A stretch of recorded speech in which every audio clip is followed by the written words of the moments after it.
marilah bicarakan cerah bersatu, cerah beradab.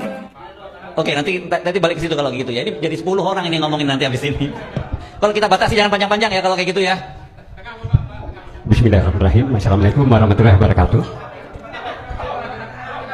Ya.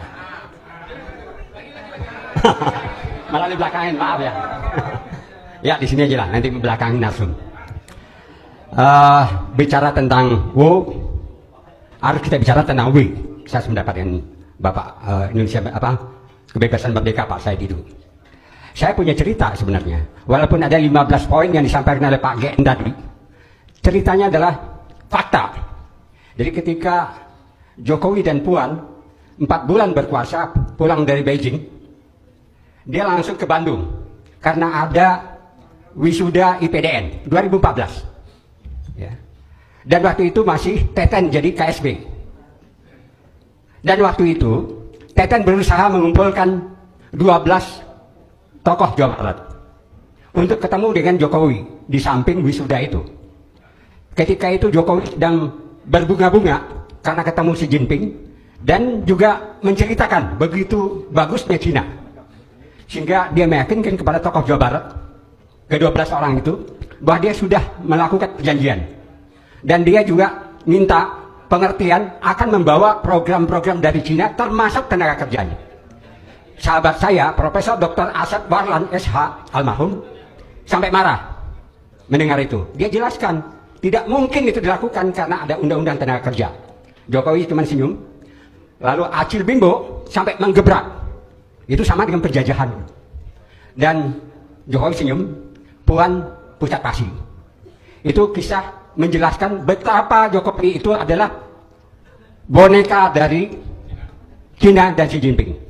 Sahabat saya sama-sama tahanan di tahun 78, yaitu almarhum Rizal Ramli, menjelaskan dengan lantang bahwa Jokowi itu adalah boneka Xi Jinping dan mengosongkan Rempang untuk pangkalan militer dari Cina.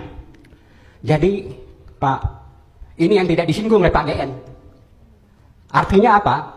Artinya kita juga fakta melihatkan betapa Bahlul mencium tangan Pupu Papa.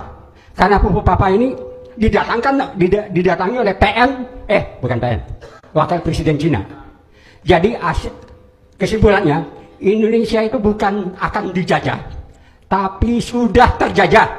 Apakah kita akan diam? Solusinya adalah tangkap dan adili Jokowi karena dia adalah pengkhianat, dan lengserkan Gibran karena dia juga adalah boneka yang dipakai oleh Cina. Nah, sekarang siapa itu yang menteri-menteri itu? Mereka adalah operator daripada boneka. Saya kira itu yang harus diyakinkan Pak Said Didu dan Pak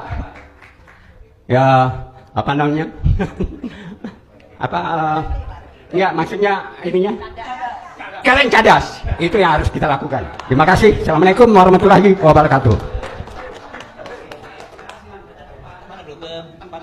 Oh ya, ini minta memperkenalkan, saya ini adalah koordinator FTA Jawa Barat dan juga aktivis tahun 77-78, sama-sama dengan Rizal Ramli dan sama-sama ditahan di masa Orba. Terima kasih. Assalamualaikum warahmatullahi wabarakatuh.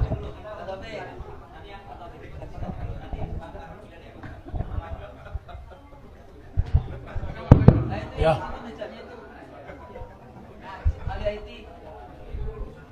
Ini. Ada 4 usulan yang sampaikan, konkret saja ya. Yang pertama, selama ini aktivitas politik kita, penegakan hukum dan sebagainya itu terhambat karena peran politik dari polisi. Makanya harus ada revitalisasi terhadap tugas polisi. Revitalisasinya bagaimana? Sudah nggak ada lagi eranya sekarang ini Kapolri. Polisi itu cukup di provinsi masing-masing dan di daerah masing-masing.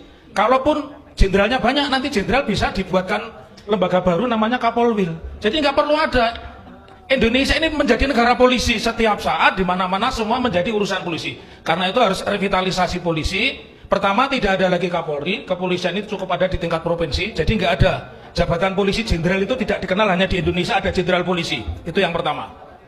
Kemudian yang kedua, kait polisi ini kan sudah terlalu banyak. Ada beberapa pekerjaan yang bertubrukan dengan pekerjaan jaksa.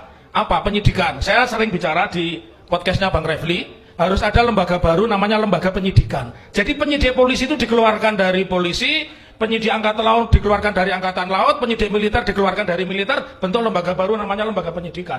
Jadi nanti tidak ada perkara P19, P20, P21, termasuk yang terakhir perkara yang menimpa ketua KPK ya.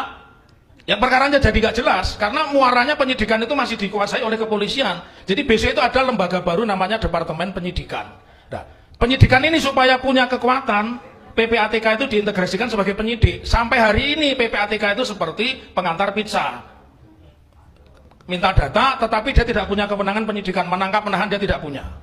Lalu menanggapi pembicara tadi kaitannya dengan target terhadap Jokowi, kita perlu melakukan pendidikan politik. Sedang berada